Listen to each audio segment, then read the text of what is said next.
All right, everyone, we start off today with a very stunning admission from one of Biden's big fiscal allies, which of course is Janet Yellen. One of the top officials within the administration is now saying to people, Bidenflation is going to last well into the middle of next year. So she frames it in a more positive light, like the glass is half full shtick take on it. Oh, well, don't worry. We expect inflation to normalize somewhere in the end of the second quarter in 2022. What this means is that this will truly be a dark winter. And Janet Yellen and all of the people in the Biden administration are now beginning to admit, and now the banking sector and others within economics had already done so. And I told people that, of course, I didn't expect that the inflation was actually transitory. That was a short-term sort of propagandistic measure. It was sloganeering. It was never reality. Inflation may be higher in a few months than it is right now. You still have shortages. Part of it is a supply-demand issue.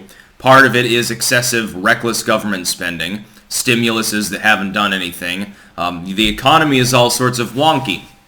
By the way, when people with Trump derangement syndrome keep blaming Trump's stimulus from last year for inflation, even though now it is acknowledged openly by the current administration that it's going to last at least into the second quarter of next year, they're full of shit if they're continuing with that shtick. At that point, that would just be lying because it wouldn't make any economic sense at all. Now, link in the description to the story, of course. Archived, of course. Down below as well, if you're watching this on YouTube, keep in mind there will be links to 4 other video hosting sites in a pinned comment. I make 2 exclusive videos every single day. Today's videos might be staggered, like there might be a couple up in the morning and then some up later, because I am up quite a bit earlier than normal, got things to do. But I'm trying to get out a couple videos, so I'll push through this. Now, this is what I would recommend to people, especially within the United States, although not solely. I would recommend stocking up for the winter. If you're, and this is difficult for people to do, especially if they're like poor or working class. Have you got a job? Work a couple of extra shifts and get your time and a half and put that money aside and buy the goods that you're going to need. Yes, don't forget the toilet paper. Don't forget the can opener if you're relying on canned goods. Get the basics. Get your baby formula if you can fucking find it. Get the adult Depends if you're a member of Biden's family, because he goes through a lot of them. You can expect there to be fiscal problems throughout the winter. Chances are they will be worse than they are now.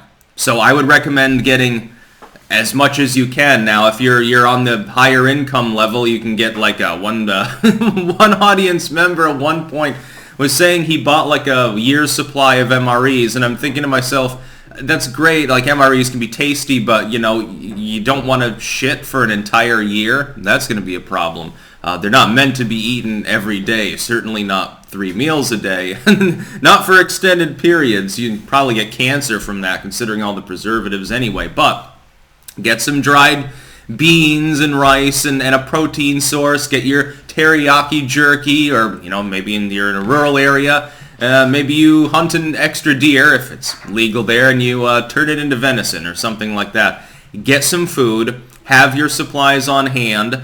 You could experience energy issues, energy consumption issues as well.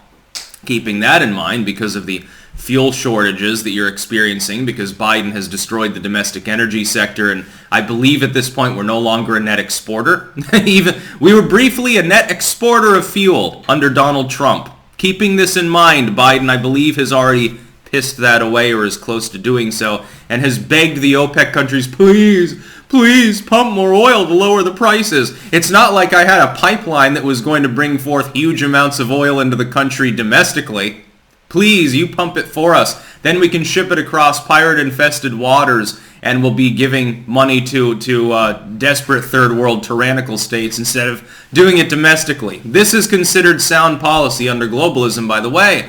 When Janet Yellen, who's being paid, basically, to put a happy face on Bidenomics, is telling you that the inflation is not transitory, this is a 180 from what Biden said. This is like the 4th time this has happened. He claimed that Americans wouldn't be left in Afghanistan. We now know there are over 400 of them that have been abandoned there. The U.S. is in contact with them, but they're in Taliban territory, so there's nothing we can do. We were told that there was no racial component to the farm bailouts. There was. This was challenged in court and taken apart like a goddamn tin can. Biden has done this repeatedly. Now, he told us initially there will only be transitory inflation. CRT is another example. Oh, it's not being taught in schools. Yes, it is, unfortunately. We were told it was transitory. 3-4 months, it'll be over. Well, it's as high as it was back in April. It's not transitory. This is Janet Yellen. She's not a conspiracy theorist. She's a deep Keynesian leftoid who worked with multiple administrations. She loves Bidenomics. She's there to paint it in a happy light. You can expect continued shortages. I'm getting pictures because I put out the call to people, and you can, if you see this video, if there are shortages in your area, you can DM me on Twitter. By the way, it's much more useful if you timestamp the picture, because then I don't even have to tin-eye it. I can say, oh, okay, it's legit. I've got video footage from various places in the U.S. and Canada of shortages. This, at some point, is also going to affect other countries. Just so people that are here in this continent or in Asia or something think it can't affect you, the U.S. will begin absorbing more and more goods. People are going to look for other alternatives, and then they're going to be off your shelves too. The U.S. Has a problem whereby a lot of those goods, because which goods come in on shipping freighters? Goods from Asia and stuff like that, the Chinese goods. Some of those components are required for U.S. factories to continue operating.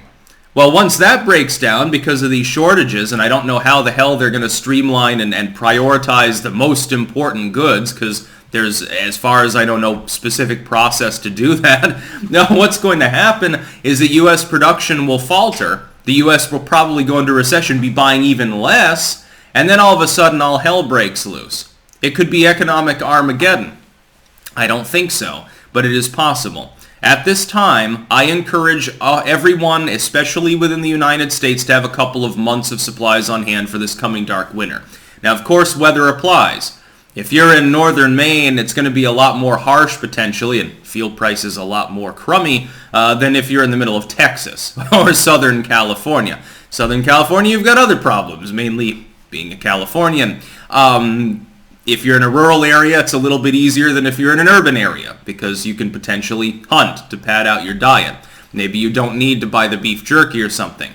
Again, though, I would recommend, even if you're super poor, you flip burgers for a living, take a couple of extra shifts. Look for any opportunity, pick up 2 or 3 extra shifts. Will it suck? Yeah, you get your time and a half, you get that extra money, and then you use that to build your stockpile.